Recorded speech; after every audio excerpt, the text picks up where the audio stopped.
सावन अमावस्या, जो आमतौर पर श्रावण मास की अमावस्या के दिन मनाई जाती है, विशेष रूप से पितरों की पूजा के लिए महत्वपूर्ण मानी जाती है। इस दिन के कुछ प्रमुख पहलू इस प्रकार है।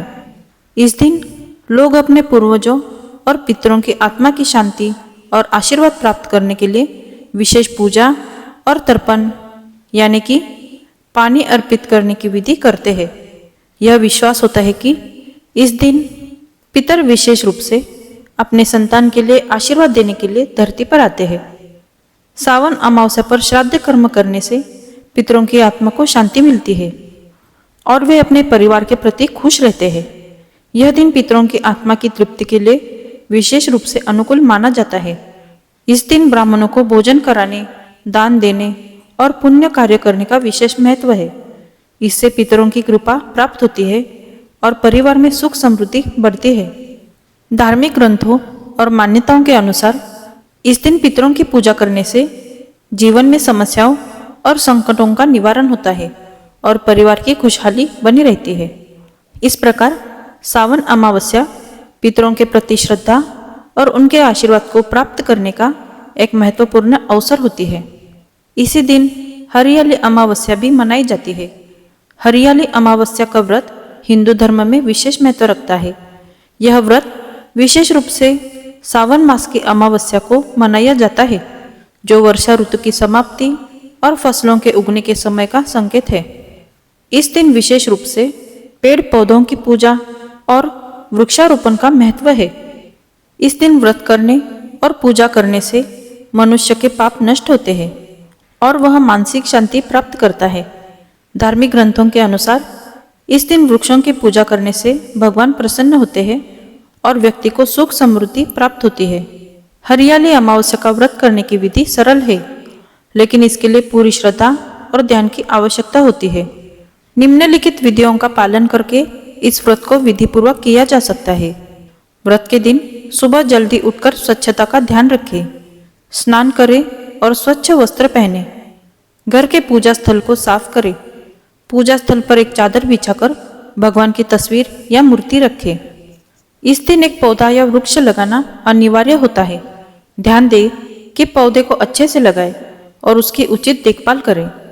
पेड़ पौधों की पूजा करें और उन्हें जल अर्पित करें। यदि संभव हो तो पूजा के लिए किसी पंडित को आमंत्रित करें और पूजा विधि के अनुसार सभी आवश्यक सामग्रियों का उपयोग करें। पूजा के बाद भजन, कीर्तन या मंत्र का जाप करें। इससे मन को शांति मिलती है और भगवान की कृपा प्राप्त होती है। दिन भर उपवास करें और शाम को व्रत का पारण करके फल फूल का प्रसाद ग्रहण करें। इस दिन गरीबों को भोजन कराना और वृक्षों की देखभाल में योगदान देना भी महत्वपूर्ण है।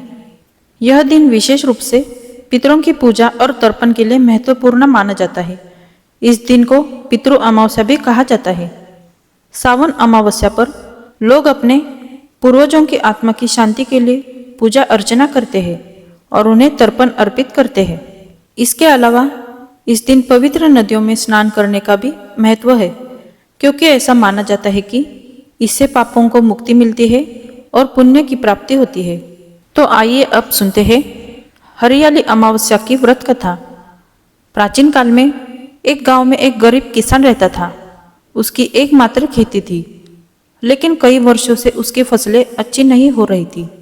इस स्थिति से परेशान होकर उसने अपने एक बुजुर्ग मित्र से परामर्श लिया। मित्र ने उसे हरियाली अमावस्या के दिन व्रत करने और वृक्षारोपण का सुझाव दिया। किसान ने उसी दिन व्रत की तैयारी की। उसने घर के पास एक विशाल पीपल के पेड़ के नीचे स्वच्छता की और विधि पूर्वक पूजा की। पूजा के समय उसने भगवान से प्रार्थना की कि उसकी फसलें भी हरी भरी हो जाए और उसके घर में खुशहाली आए।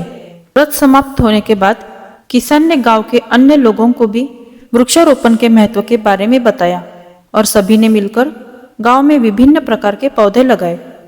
कुछ ही महीनों में गांव की धरती हरी भरी हो गई, फसलें उगने लगी और किसान की स्थिति बेहतर हो गई। किसान और गांव वासियों की मेहनत और भगवान की कृपा से उनका जीवन खुशहाल हो गया। हरियाली अमावस्या की एक और पौराणिक कथा सुनते हैं।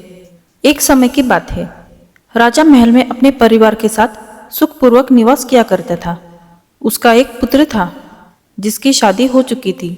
राजा के पुत्र वधू ने एक दिन रसोई में मिठाई रखी हुई देखी तो वह सारी मिठाई खा गई। जब उसे पूछा गया कि सारी मिठाई कहाँ गई, तो उसने कहा, सारी मिठाई तो चूहे खा गए।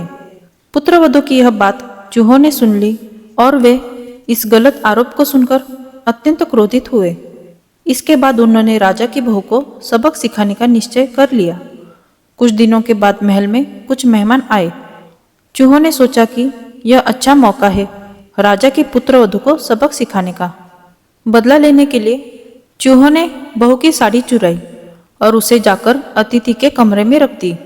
जब सुबह सेवकों और अन्य लोगों ने उस साड़ी को वहां पर देखा तो लोग राजा की बहू के चरित्र के बारे में बात करने लगे।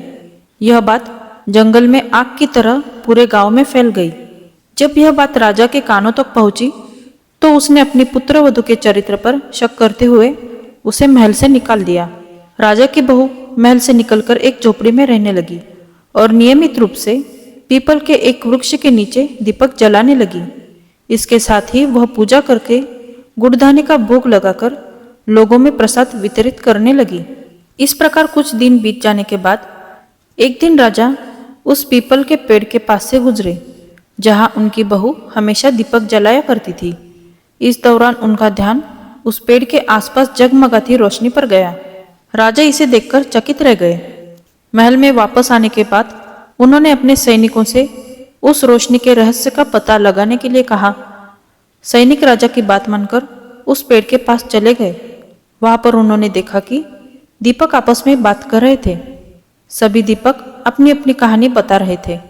तभी एक दीपक बोला, मैं राजा के महल से हूँ। महल से निकाल जाने के बाद राजा की पुत्रवधू रोज मेरी पूजा करती है और मुझे प्रज्वलित करती है। सभी अन्य दीपकों ने उससे पूछा कि राजा की बहू को महल से क्यों निकाला गया, तो उसने बताया कि एक दिन उसने मिठाई खाकर चूहों का झूठा नाम लगा दिया। इस पर चूहे नाराज हो गए और राजा की बहू से बदला लेने के लिए उसकी साड़ी अतिथि के कमरे में रख आए। यह सब देखकर राजा ने उन्हें महल से निकाल दिया। यह सब सुनकर सैनिक भी हैरान रह गए और महल वापस आकर उन्होंने राजा को पूरी कहानी सुनाई। यह सुनकर राजा को अपनी गलती का एहसास हुआ और उसने अपनी पुत्रवधू को महल में वापस बुला लिया। इस प्रकार पीपल के पेड़ की नियमित पूजा करने का फल राजा की बहू को मिला और वह अपना जीवन आराम से व्यतीत करने लगी। तो दोस्तों, अगर ये वीडियो आपको पसंद आई हो तो इस वीडियो को लाइक, शेयर और हमारे चैनल को सब्सक्राइब कीजिए। मिलते हैं अगली वीडियो में, तब तक धन्यवाद।